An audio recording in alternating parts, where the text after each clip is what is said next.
Glioma क्या है? तो देखिए, सबसे पहले जानते हैं कि हमने देखा कि ब्रेन ट्यूमर तरह तरह के होते हैं।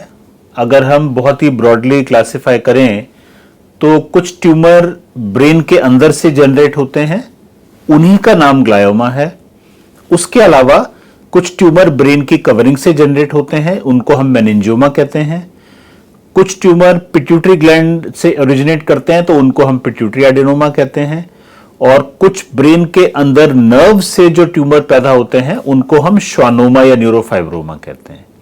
तो ये हैं जो जो प्राइमरी ब्रेन ट्यूमर्स हैं, जो कहीं और से फैल के बीमारी ब्रेन में नहीं आई है। एक बहुत ही बड़ी कैटेगरी ट्यूमर्स की वो होती है जो किसी पेशेंट को और किसी ऑर्गन का कैंसर होता है, वहां से बीमारी फैल के ब्रेन में आती है, तो उसको मेटास्टैटिक ब्रेन ट्यूमर कहते हैं। तो ब्रेन ट्यूमर प्राइमरी और मेटास्टैटिक दो तरह के हुए।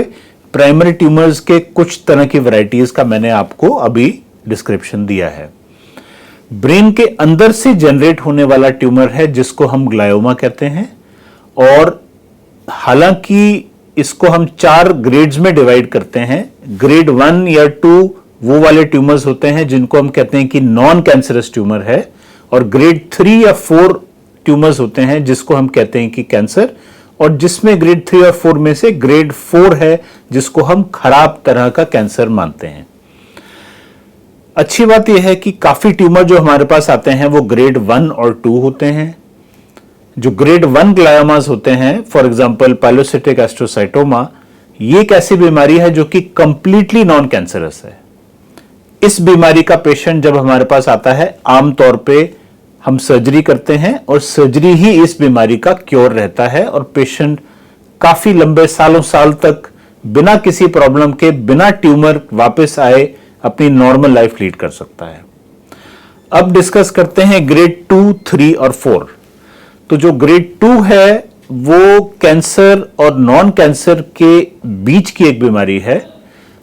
जो ग्रेड 2 ग्लायोमा है उसको हम निकाल सकते हैं, बहुत ही सेफली ऑपरेशन करके हम पेशेंट का इलाज कर सकते हैं, बट उसमें एक प्रॉपर्टी होती है कि कुछ सालों के बाद वो वापस आ सकता है।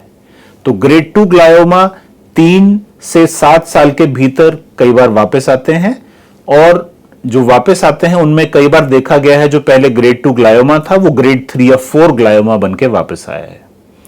तो बेसिकली मैं ये कहना चाहूंगा कि ग्रेड 2 ग्लायोमा कैंसर और नॉन कैंसर के बीच की बीमारी है। इसमें केयरफुल फॉलोअप और प्रॉपर ट्रीटमेंट लेना जरूरी है।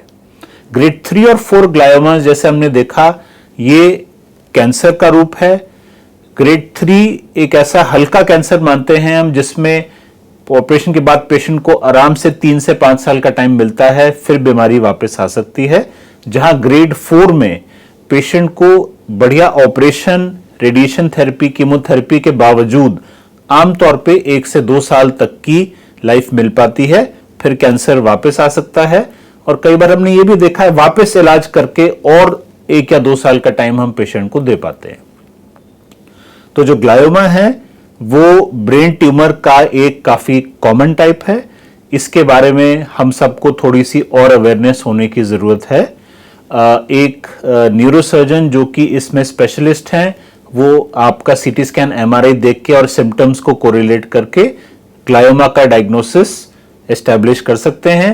बट एक और इंपॉर्टेंट चीज जो हमको जाननी है, किसी भी ट्यूमर के डायग्नोसिस के लिए हमें टिश्यू डायग्नोसिस की आवश्यकता पड़ती है।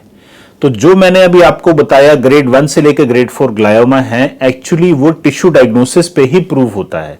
जो सर्जरी से पहले एमआरआई या सीटी स्कैन होता है वो एक रेडियोलॉजिक डायग्नोसिस है जो हमें गाइड करती है कि शायद बीमारी इस तरह की है। बट जब सर्जरी पे टिश्यू निकालते हैं या बायोप्सी करने के टाइम पे हम टिश्यू निकालते हैं, उसको हम पैथोलॉजिस्ट के पास भेजते हैं बायोप्सी रिपोर्ट करने के लिए, और वहां से जो टिश्यू डायग्नोसिस की रिपोर्ट जनरेट होती है उसी से पेशेंट का प्रॉपर डायग्नोसिस बनता है कि ग्लायोमा ग्रेड 1 था, 2 था, 3 था या 4 था। आज की डेट में ग्लायोमा एक ऐसी बीमारी है जिसका सफल इलाज मौजूद है।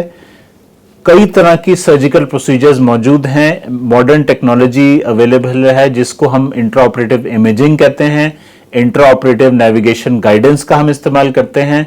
इंट्रा ऑपरेटिव न्यूरोफिजियोलॉजिक मॉनिटरिंग हम करते हैं, और कुछ केसेस में हम पेशेंट को अवेक रख के भी सर्जरी इस टाइप के ट्यूमर्स की करते हैं।